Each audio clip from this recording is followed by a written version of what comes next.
callers, and not necessarily those of this station, its staff, management, or sponsors.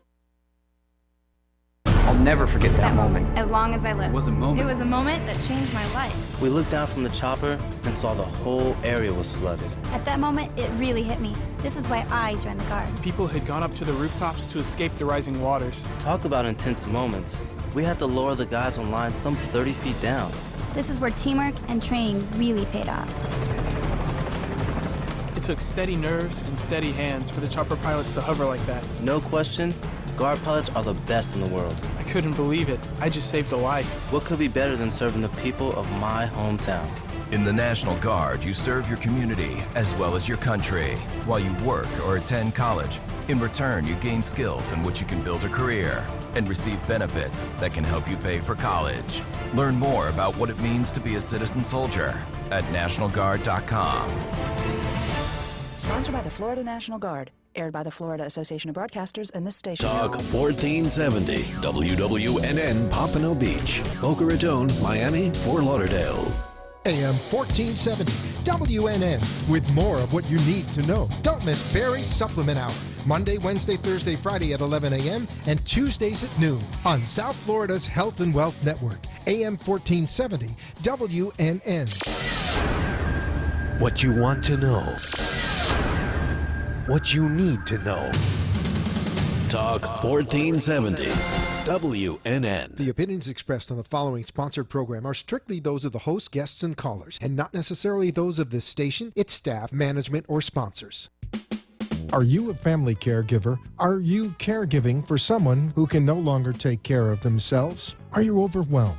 This is CareGiverSolutions.info with Marcia Teele. Marcia will be hosting an hour of true stories and information, tips and updates of the latest research and necessary information in the caregiving field, focusing on you, the family caregiver. An Alzheimer's disease and dementia care expert, Marcia has 15 years of hands-on experience at Arden Courts, a leader in assisted living dementia communities here in the U.S. Marcia covers everything you need to know as a family caregiver, especially if you care for a loved one with Alzheimer's disease or other related dementia or chronic illness. If you have a friend or relative that is also a family caregiver, call them now. They won't want to miss a minute. And let them know they can watch on CareGiverSolutions.info. And they can listen on WNN 1470 AM in South Florida or nationally on the iHeartRadio app.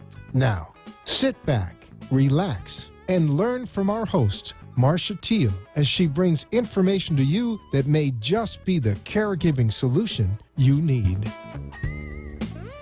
Hi, and welcome. Thanks for joining us today on Caregiver Solutions Info, where you can get the information you need as a family caregiver to help solve your caregiving problems. So I'm very glad you're with us today, whether you're viewing us on the internet or whether you're joining us on the radio. Either way, thank you so much for tuning in today. So today is June 23rd, 2015, and June has actually been dubbed as Alzheimer's and Brain Awareness Month. I don't know if you knew that or not, but if you're local, this past Sunday in the Palm Beach Post, in the parade section, the magazine, there is a big article on people power. And it was brought to us by the Alzheimer's Association on how caregivers need more help and how people across the country are banding together to do a grassroots movement to try to educate more people, not just caregivers, but professionals and others out there in the field, because there is such a stigma and there's such unknown about the disease that people are confused. For instance, let me share some statistics with you. It says that every 67 seconds, someone in the United States develops Alzheimer's, according to the Alzheimer's Association. An estimated 5.3 million Americans of all ages already have the disease this year. And 1 in 3 seniors dies with Alzheimer's or other dementia.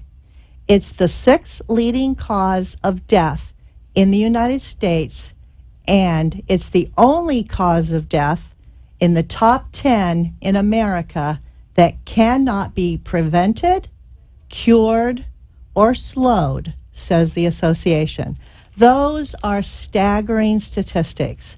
If you think about it, it's just unbelievable, and it's only going to get worse. And so this whole article is about grassroots movements and how people need to understand more about what is going on, what is Alzheimer's. People don't even know the difference between Alzheimer's and dementia or how it's related.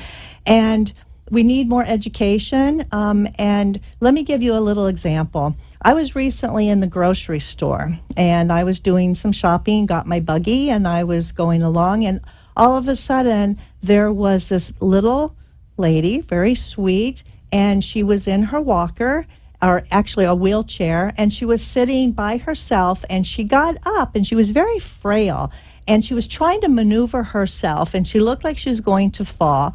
And one of the managers from the grocery store actually went over to her and tried to assist her and find out what was going on and why was she getting up and what did she need and who was she with, because she was all alone. She must have been probably 90 years old, and she couldn't tell the store clerk what was going on, who she was with. She wasn't sure. She was just there all by herself. So the store manager got on the intercom and asked for whoever is with, and maybe let's call her Elsie, whatever her name was, whoever's with Elsie, because she could say what her name was. And so they called for anybody that was in the store that could come for Elsie.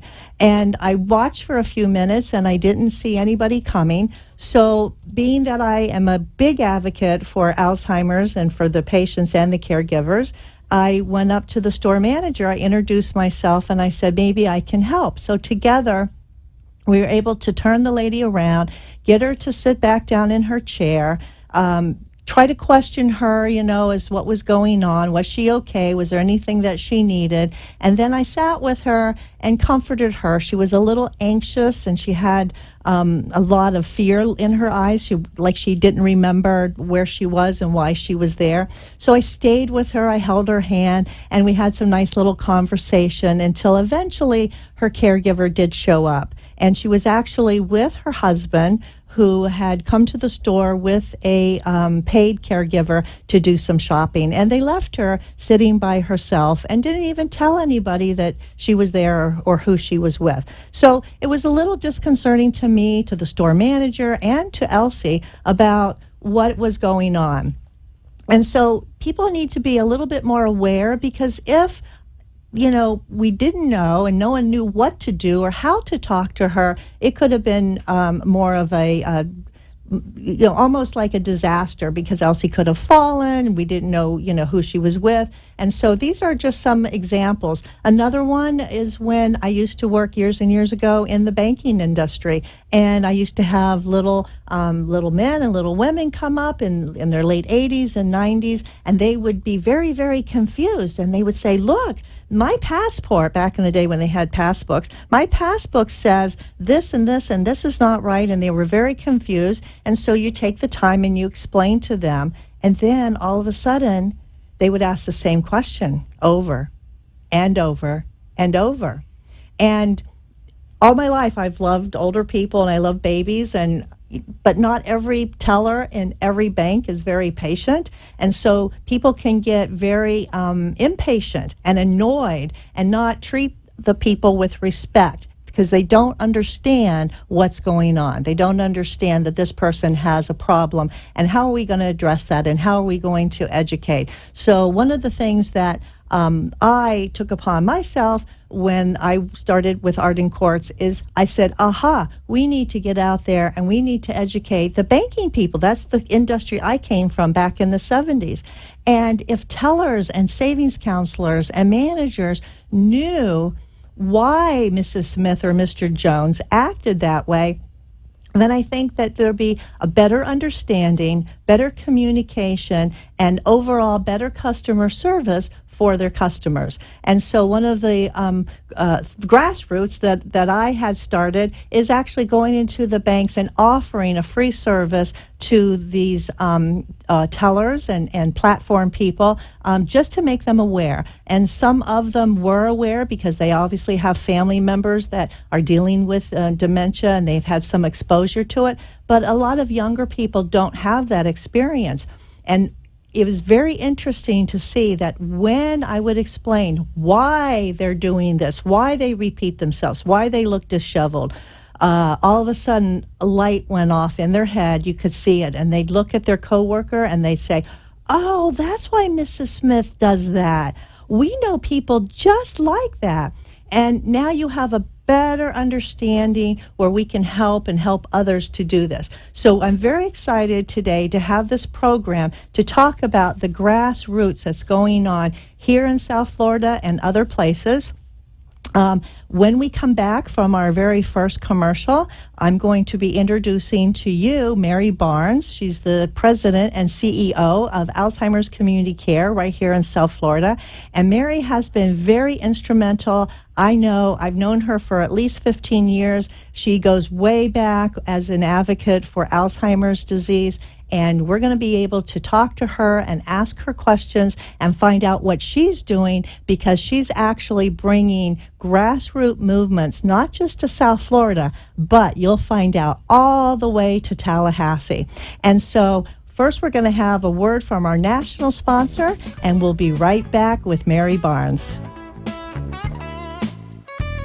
Arden Courts is not just a place to live, it's a place to call home. Residential living combined with quality caregiving. This is the philosophy behind Arden Courts. Communities created exclusively for individuals with Alzheimer's disease and related dementia who would benefit from a safe and structured environment. For additional information about any of the unique services Arden Courts provides, call 888-478-2410 to locate a community nearest you. Inquire about our educational seminars, resource library, or support groups, or simply feel free to ask questions you may have about Alzheimer's and related dementias. At Arden Courts, we know, we understand, and we can help because memory care is all we do. Remember, call 888-478-2410 for additional information about any of the unique services Arden Courts provides.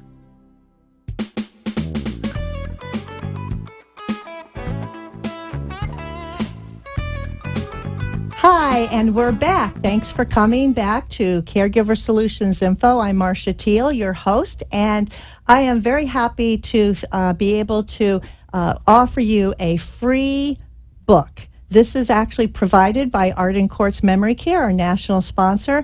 This is actually the 36-hour day book, the revised and updated edition. And Arden Courts is providing this book to you free as a caregiver. All you have to do is give us a call. And you'll call our 800 number at 888-478-2410 and just tell them, hey, I saw that you were giving away this free book on Alzheimer's. I'd like to read it. Please send it to me. And they will absolutely send it to you completely free of charge as our gift to you.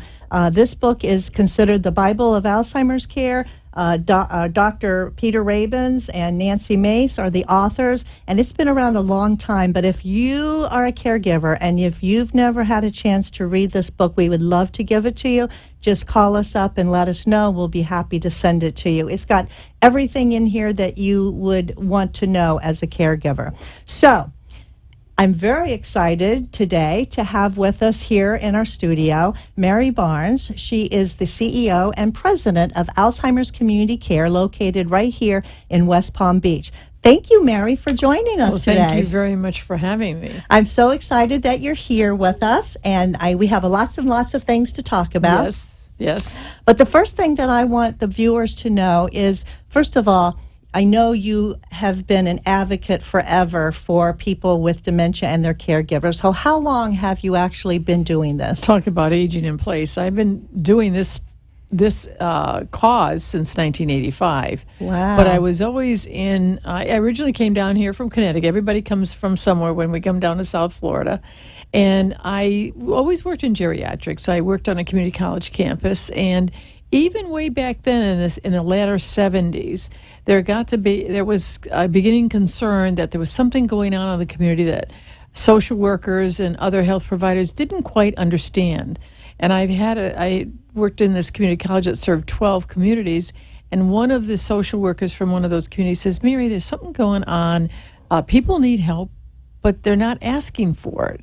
And they couldn't put their finger on it? Again, they couldn't put their finger on it. And at that time, they really weren't diagnosing it because they didn't really understand it, except for the fact that when they did get a medical diagnosis, so they said, which was senility. That's senility. Right. Senile dementia. We haven't said that word in a long time. Or hardening of the arteries. Or hardening of the arteries. Or grandma's just old, and that's what happens to old people. That's right. And we're talking people that were probably in their latter 60s. And, in our day today, we're like, okay, 60s that's young. is young. It's not that, but a lot of that kind, because guess what was going on at that time? There was a lot of smoking, even though there was a lot of cancer, and that it's still, when you're talking about smoking and when you're talking about the way it affected the brain, a lot of people didn't understand that.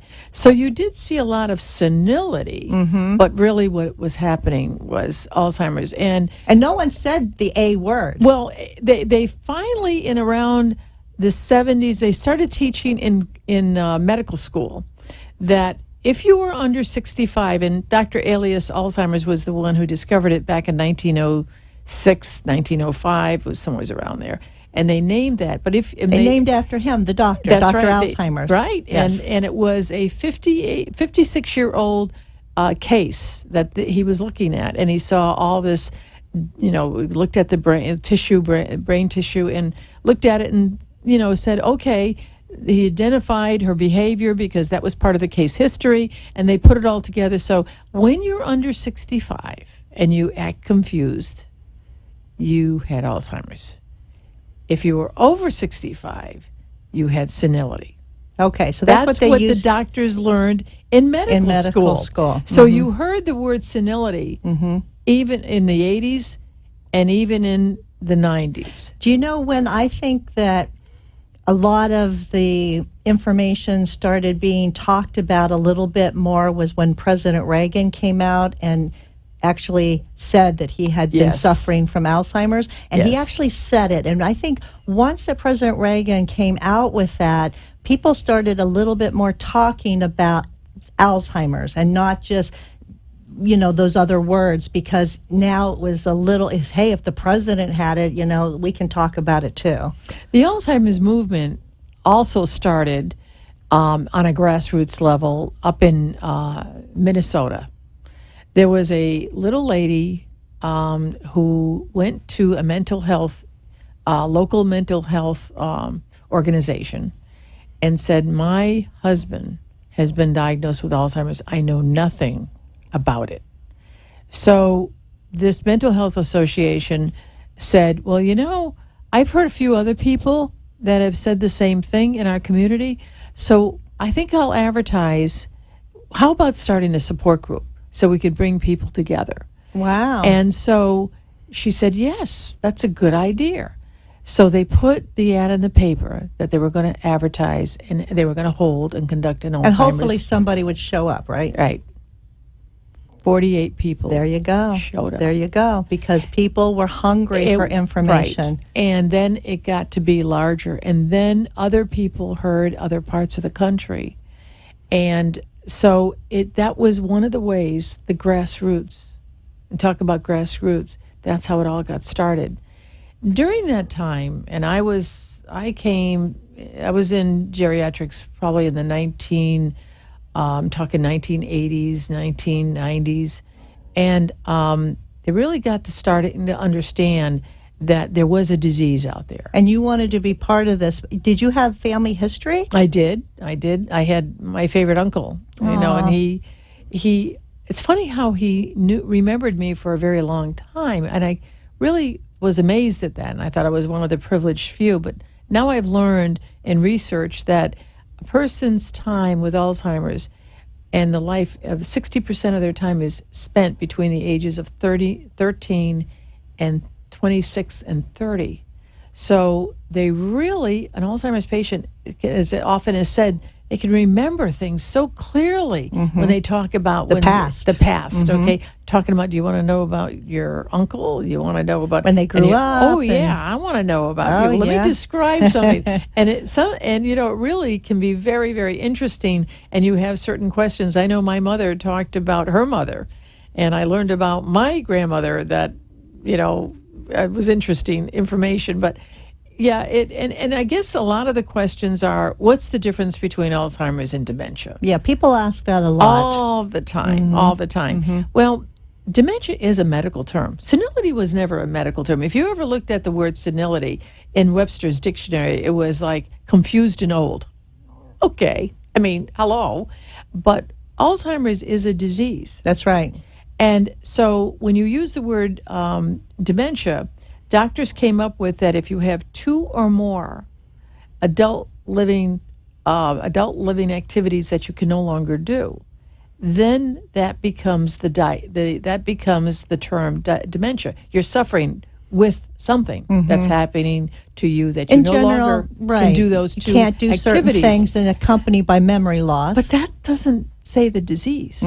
Okay? Right. Alzheimer's. So here's the story. If you have Alzheimer's, you have dementia.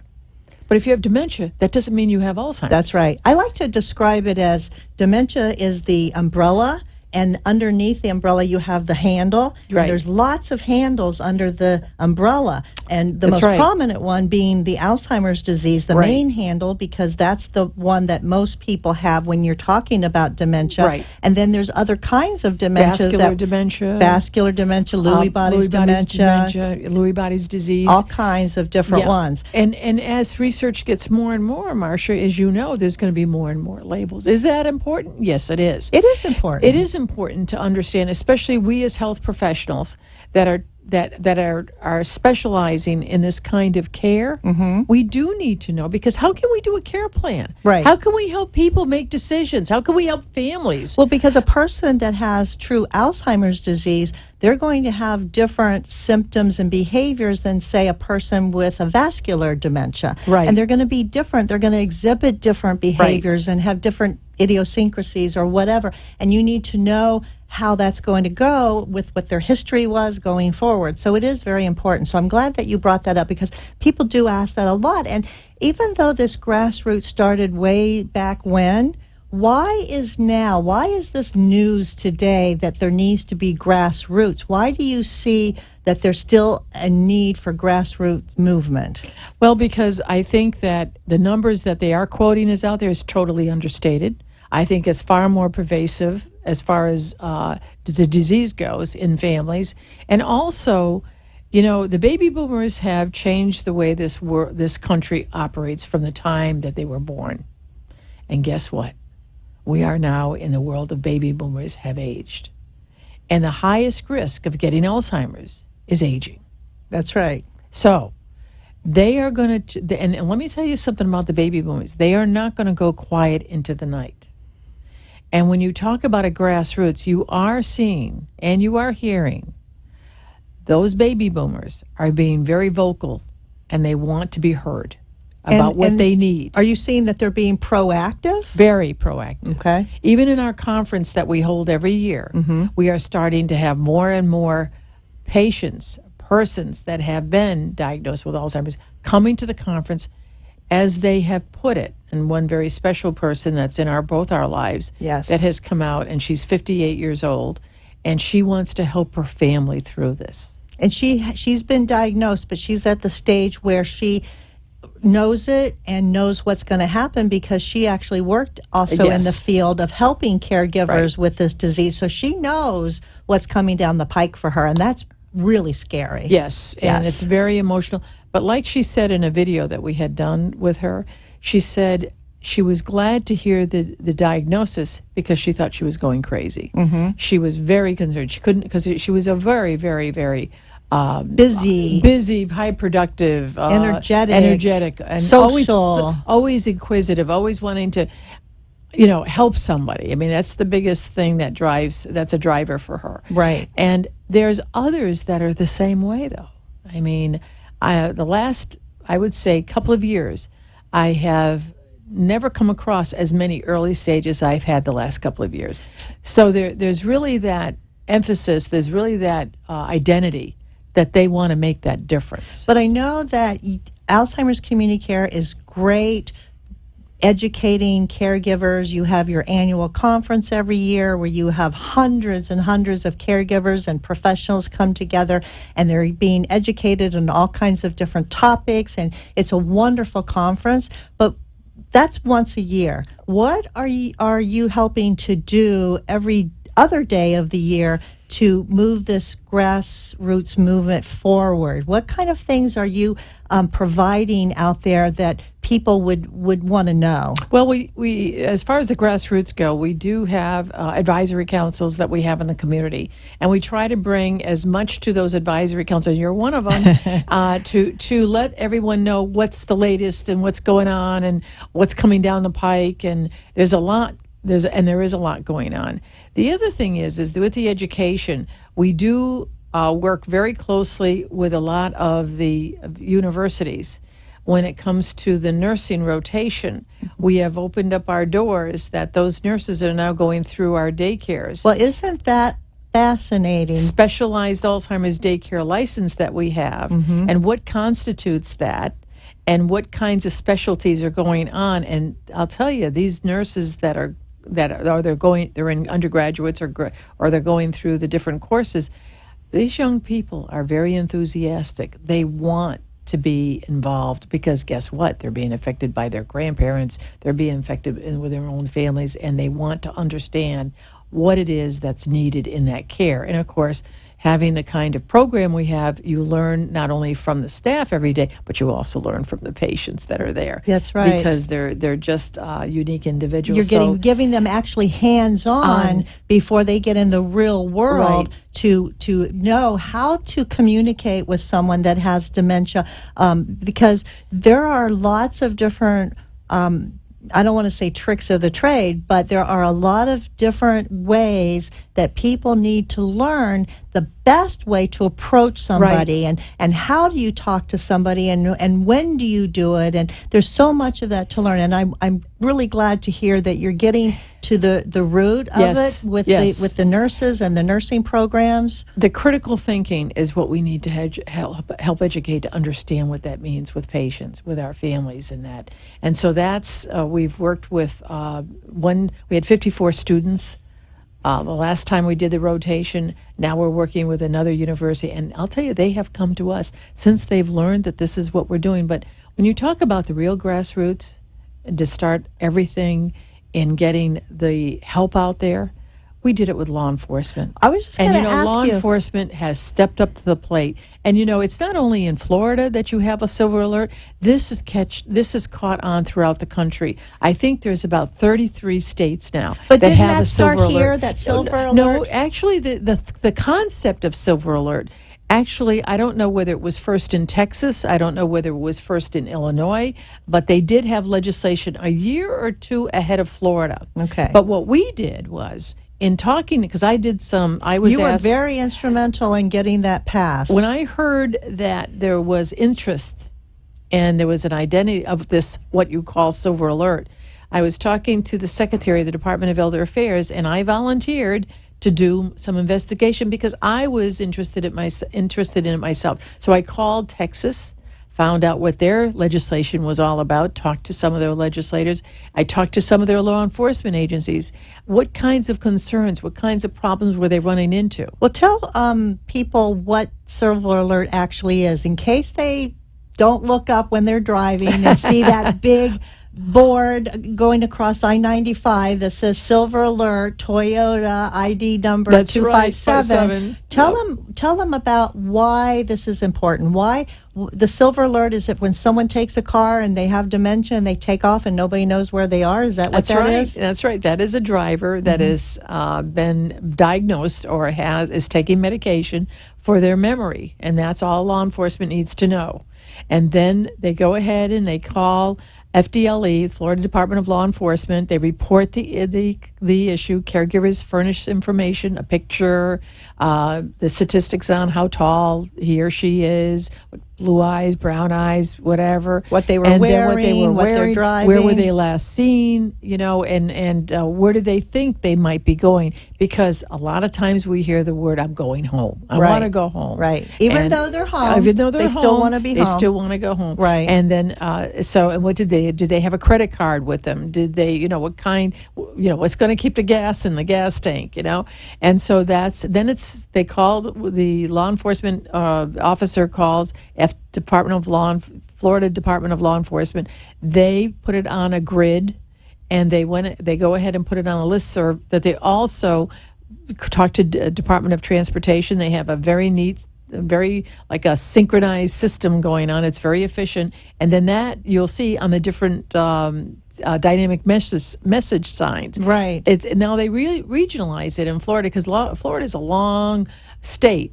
And so you can't, something that's going on in say, Palm Beach County isn't necessarily going to go on in Tallahassee. So they regionalize it, and they keep it on the dynamic message sign for about six hours.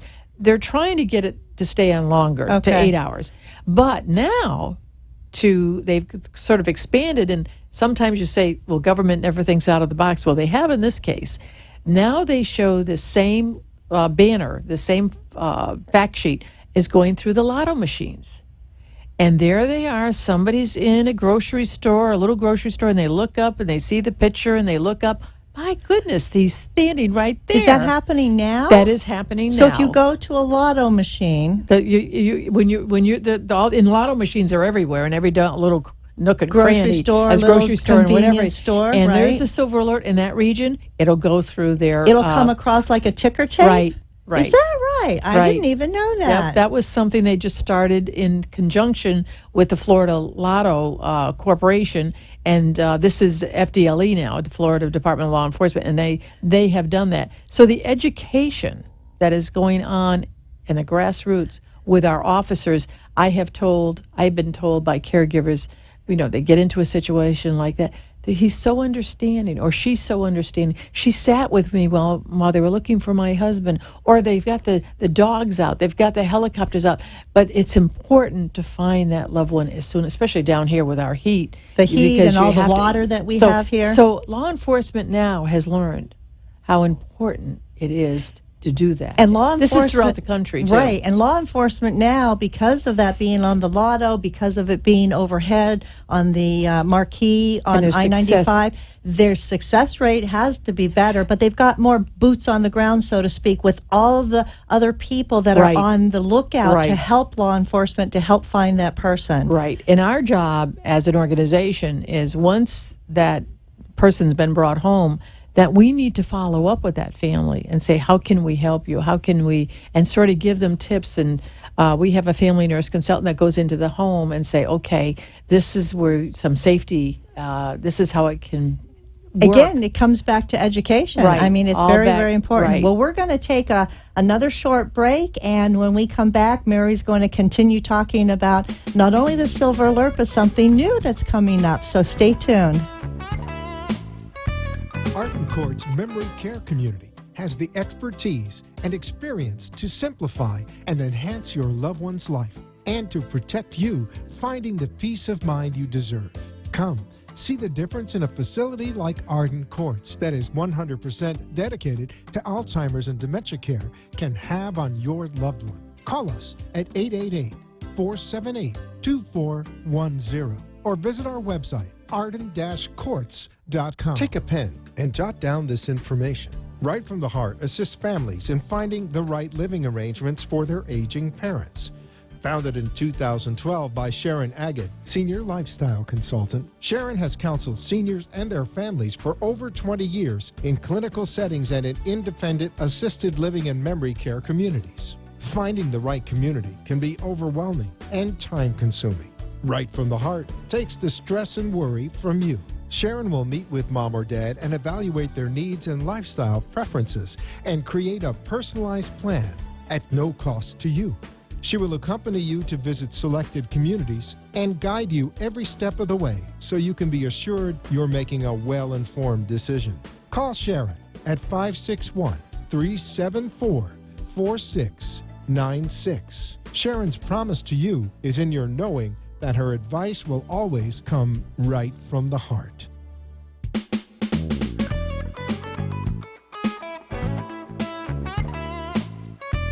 Info. Thank you for joining us. I'm Marcia Teele, your host, and I want to give a big thank you to Sharon Agate from Right from the Heart. She is a wonderful person that can help you or your family find the right option for placement when home is no longer an option and they need a different type of home. She's a lifestyle consultant. I've worked with her for about 10 years, and she will help you. She's compassionate. She understands, and would be a very big asset to you if you're looking for making a change to maybe an independent living, assisted living, or even if you live out of state and your parent is in Florida and you need help maybe finding a appropriate location for your family member to live. Call Sharon. She'll be a big help to you. And her number again is 561-374-4696. So we're back with Mary Barnes. Thank you, Mary, for joining us. Mary's CEO and president of Alzheimer's Community Care in West Palm Beach, Florida. And I wanted to show our viewers this, Mary. This is a personal guide to Alzheimer's disease.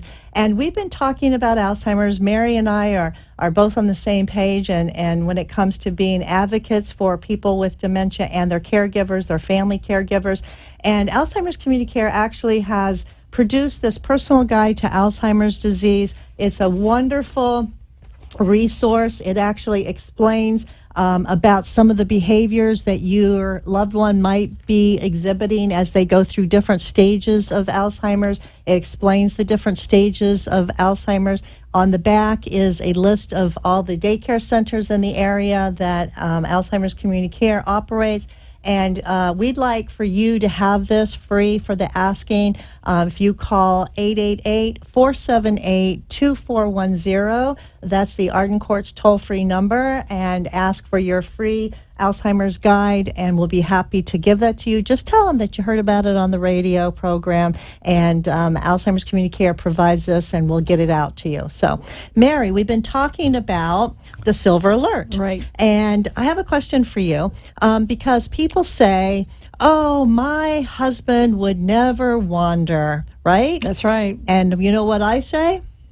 Until they do. Until they do. Until they do. It's only a matter of when. Right. It's not a matter of if. That's right. And the statistics bear that out. 60% of all Alzheimer's patients will wander at least once during the illness. Now, that's pretty scary. That is scary because you don't know when it's going to happen. That's what right. if that one time you decide, you know what, he never leaves that couch. I can put him in front of the TV, and I'm just going to run over to this grocery store to pick up some milk. That's right. You know what? You don't want to take that risk, because I've heard all kinds of terrible stories, and I know you have too, about what's happened to people when left alone when they have dementia. And you know, especially in the early stages, when you're thinking that this person has been driving since they were 16 years old. Mm-hmm. And yes, and you know, Alzheimer's patients are very intelligent. Just because you get that word Alzheimer's doesn't mean you got mean stupid. that intelligence has gone away. That's right. They just lose their memory, not their intelligence. But and their judgment. Making choices, right, is or options or decisions on their behalf becomes cloudy. That's right. Aristotle once said that the mother of wisdom is memory. So if you don't have a memory, then your wisdom is impaired. That's part of that executive functioning that's lost right. when they get That's this memory loss with the dementia. And for a family, I think this is the hardest time. I really do. I think families, because this is your father, this is your mother, this is your husband, this is your wife. And they still want to drive because think about, they always say you have muscle memory. Well, it's almost like your brain has muscle memory for driving because you've been doing it for 50 years, driving. You know how to get in a car. You know how to turn the key. You know how to put it into drive, and you know how to go. When we were first putting together the Silver Alert program, and I was working with the Department of Elder Affairs, and so we put together this committee, and one of the gentlemen on the committee for the law enforcement side was Kevin. And Kevin, excellent instructor. I mean, he just had a love affair with the camera, and we just put together this roll call video, which is still used to this day. And this has been now for over 5 years. So that's how long the Silver Alert has been in existence. And law enforcement, and of course the numbers keep growing larger and larger every year. This past year, there were more Silver Alerts than the year before. And that's because law enforcement now is all on board. Okay? So Kevin, when we started in this early stage, we were meeting with a chief, one of Lantana, and we were all around the table, and we were talking about how we were going to do this video. And so his mother, he says, well, my mom just got diagnosed with Alzheimer's. So he says, this is all very, very appropriate. I'm glad I'm doing this. So then we got to talking about the theme of what this video was going to be all about, that, we need to worry about the car keys. We need to make a decision because those car keys, and he just turned on me and he says, I'm not going to take my mother's car keys away from her. I wouldn't do that. That's part of her dignity. That's part of her identity. That's right. That's what they say. And the whole oxygen went out of the room because why were we here talking about the Silver Alert? It's because we have all these Silver Alerts because there are other people that you can't take the car keys away. Right. There was a disconnect right there with him. It was a disconnect. It didn't connect to him that what you were talking about related to his situation, and he's all of a sudden it's like no. So I totally understand that. It was now we are working with Kevin again 5 years later.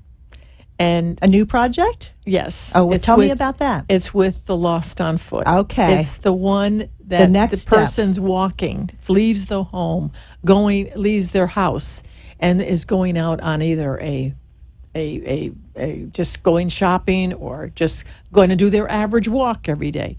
But I saw Kevin, and I sucked him in again because he's going to be working with us on this other video that we're putting together. And so I asked Kevin. I said, Kevin, learning and doing the first video and being a part of that for the driving Silver Alert, did it help you with Mom?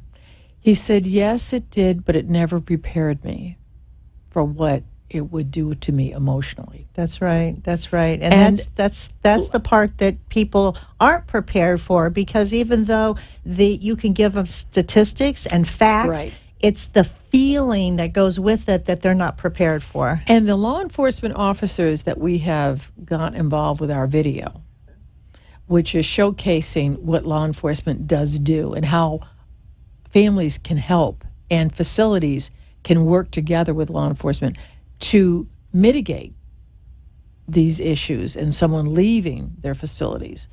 Unfortunately, the numbers are far too high when it comes to lost on foot of finding someone alive. Well, far too high. When I'm not wording that right. They're far too high for finding people deceased. That's sad. I recently had a caregiver who told me her story.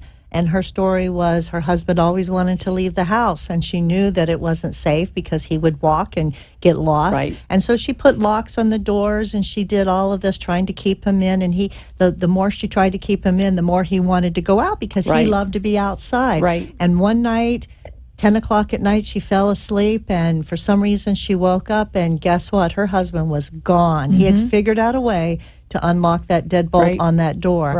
And they could not find him, and they looked and looked and looked. Long story short, they had the helicopters came out, they had the dogs out. He had walked, they lived in a large development. He had walked all the way across to the other side of this large development, and they actually found him in the pond, but he was alive. Apparently, he had been under the water because he was drenched from his head to his toes, and he had mud and stuff in his mouth. But he was on the edge, and they actually got him out, and he was alive. And when the police officer asked the gentleman, "How long have you been here? How long have you been in this water?" And he said, "About 45 tomatoes." There you go. The police officer then figured out, wow, okay, this is not a normal response. This is not a normal situation. And so, he had obviously come across somebody who was lucky that he was found. And the wife was beside herself, obviously, and knew right then and there that he needed more help than what she could give. But this happens, doesn't it? I mean, it happens for every driver that we have, and since the inception of the Silver Alert for driving, we've got over almost working on 2,000 situations in this last 5 years. And again, it's getting, in Florida, like you said, we're somewhere around 500,000. So it is an epidemic. It is a serious problem. And now we're going into Lost on Foot, where they're saying for every driver that there may be out there, there may be 5 to 7 Lost on Foot incidents in an individual community every day. So we got to do something about that.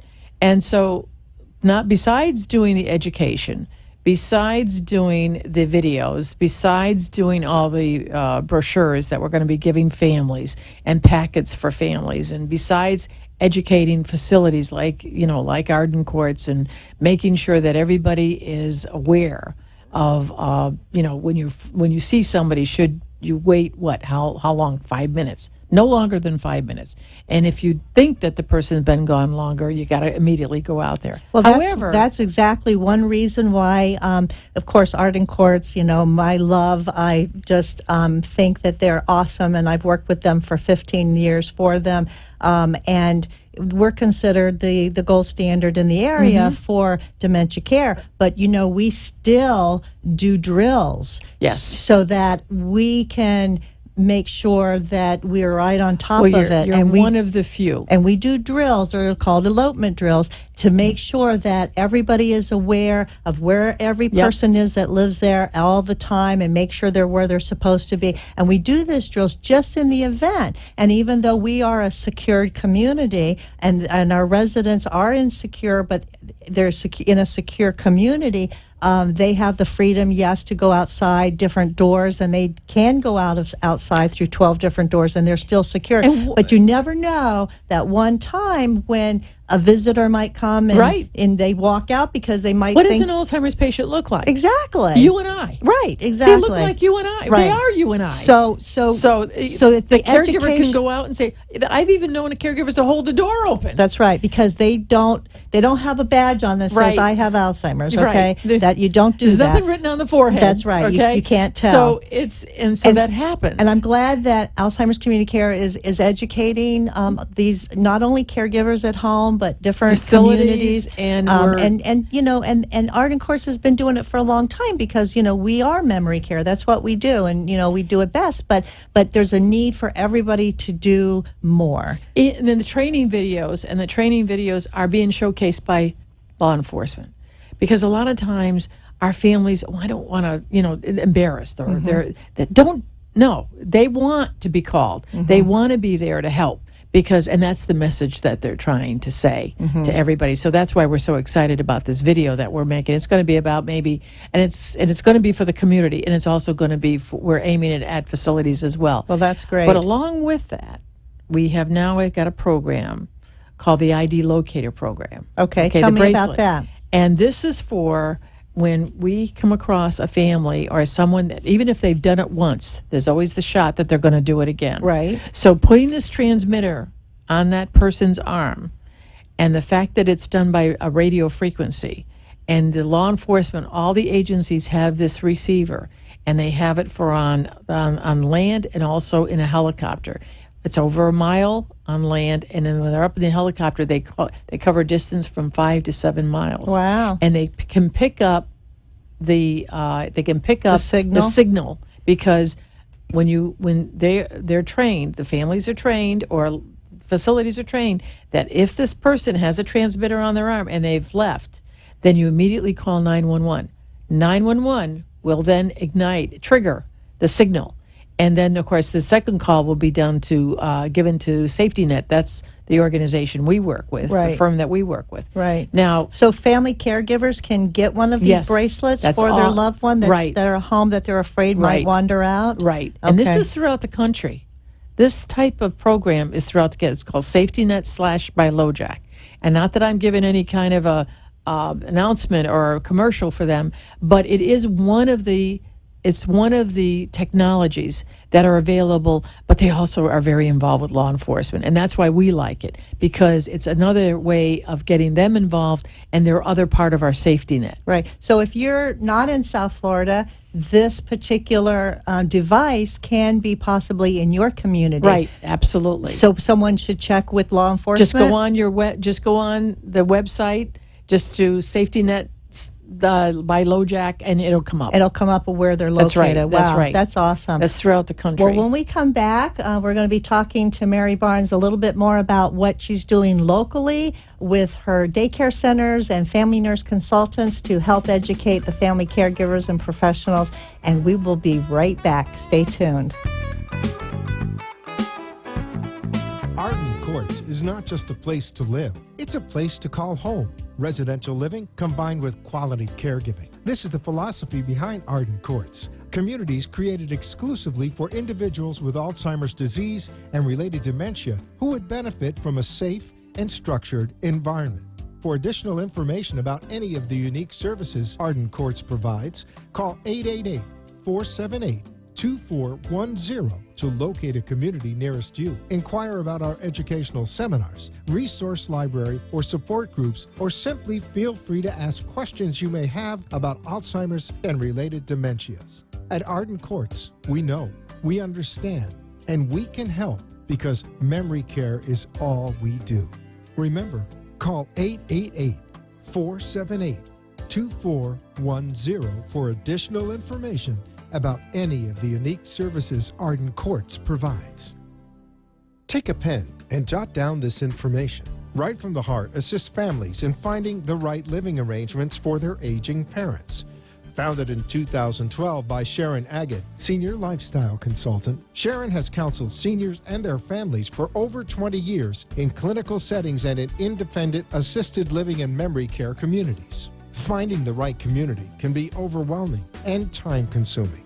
Right from the Heart takes the stress and worry from you. Sharon will meet with mom or dad and evaluate their needs and lifestyle preferences and create a personalized plan at no cost to you. She will accompany you to visit selected communities and guide you every step of the way so you can be assured you're making a well-informed decision. Call Sharon at 561-374-4696. Sharon's promise to you is in your knowing that her advice will always come right from the heart. Arden Court's memory care community has the expertise and experience to simplify and enhance your loved one's life and to protect you, finding the peace of mind you deserve.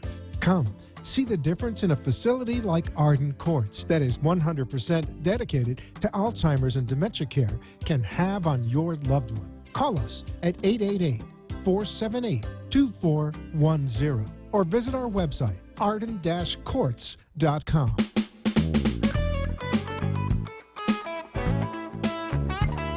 And we're back with Caregiver Solutions Info. Thank you for joining us. We're here with Mary Barnes, President and CEO of Alzheimer's Community Care right here in Palm Beach County. I know, Mary, that not only you serve Palm Beach County, but some other counties. And tell us about the daycare centers that you have, because I think people would be interested in knowing about that service also. We serve Palm Beach, Martin, and St. Lucie counties, and our vision is to have a service within 15 minutes of a travel time for a caregiver. That's because, awesome. you know, we don't have mass transit in Florida, and so we know that transportation is a problem and accessibility is. So one of our ways of having an Alzheimer's care and service center is what we would call a specialized Alzheimer's daycare. But there's so much more that they do, and they link people up with services, and But as a companion to that service is our family nurse consultants. Now, what do they do? Now, they're registered nurses, and they're the ones that work very closely with the family.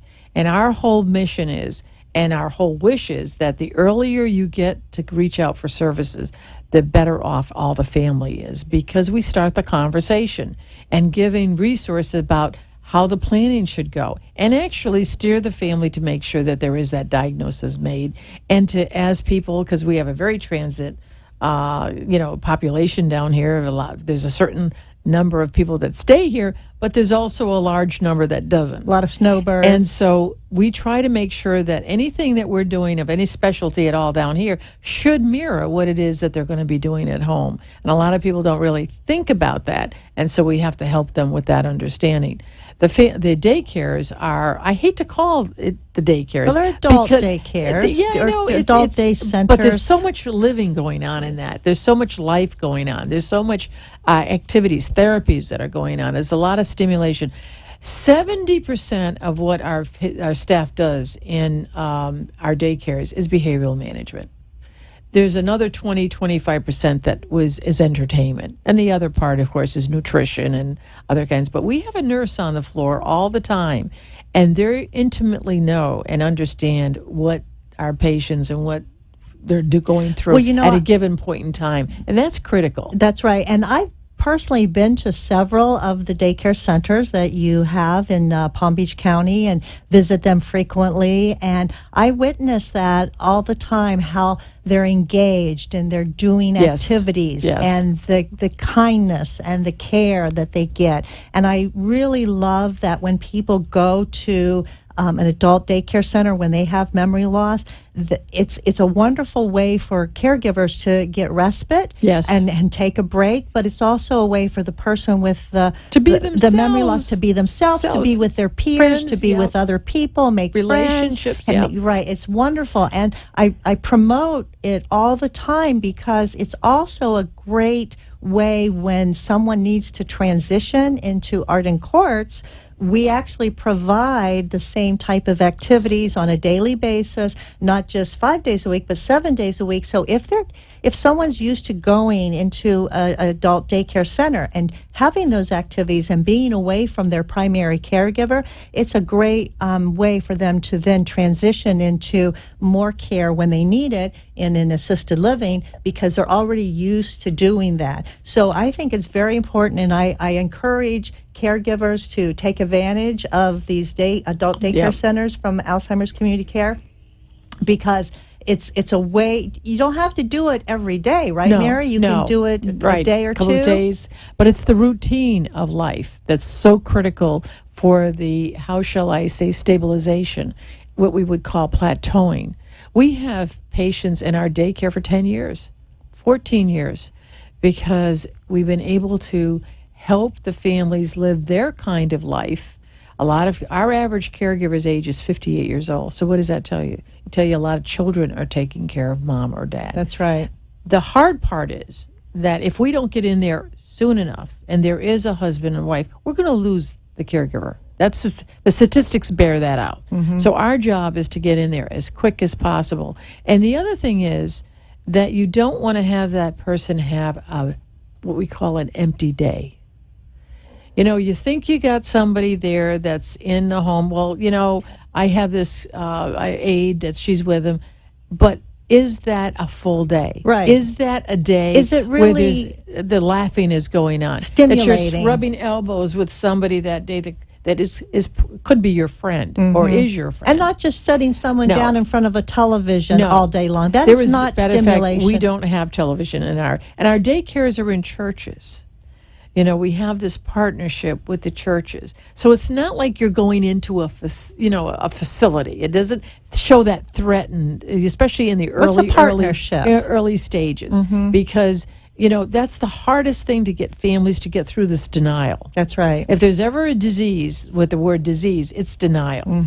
And a lot of times with the denial, you got the caregivers on the same page as the patient.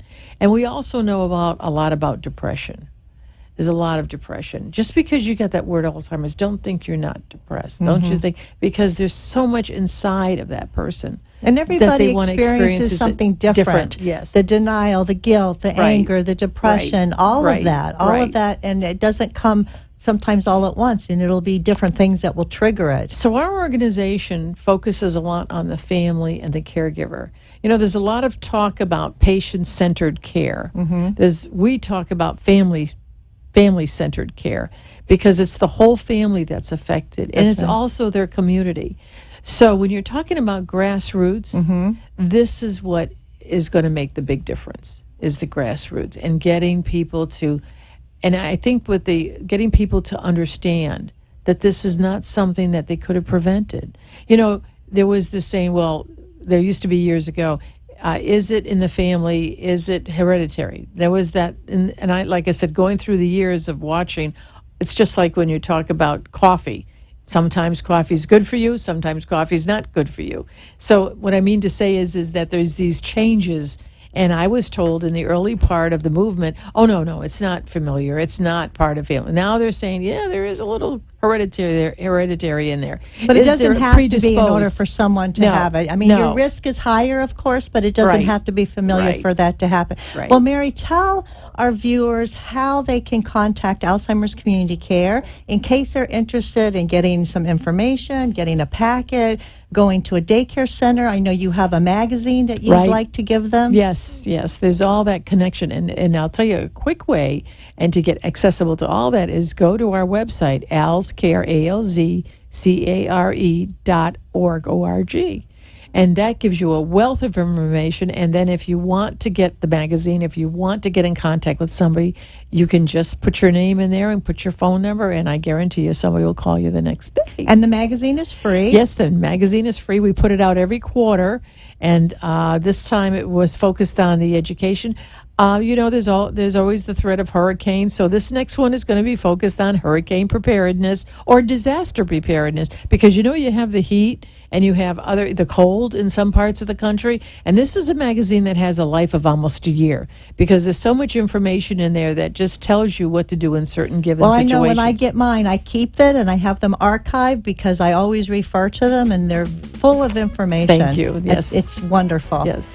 So be sure to call Alzheimer's Community Care. Go on their website. Mary, the phone number is 561-683-2700. 561-683-2700. And call Alzheimer's Community Care for your caregiving needs, for when you don't know what to do, and give them a call. When you don't know what to do and you're past daycare, call Arden Courts. We'll be happy to help you find an Alzheimer's daycare center near you. If you're not in this area, we also be happy to help you find an Arden Courts wherever you might be in the country, because Arden Courts is scattered throughout the United States. And we want to thank you for joining us today. Don't forget to call, get your free brochure, get your free 36-hour day book by calling Arden Courts, and that number is 888-478-2410. And I want to thank you, Mary, for coming today, being with us so much. And thank you, audience. Hope to see you next week. Thanks for joining us for this week's Caregiver Solutions with Marcia Teele. Join us next week as Marcia, who has 15 years of Alzheimer's disease and dementia care experience, brings you more needed information to help with the care of your loved one. This show can be seen again on caregiversolutions.info, and questions can be left on the site, which may be used on the program to help others. See you next week for more Caregiver Solutions. The opinions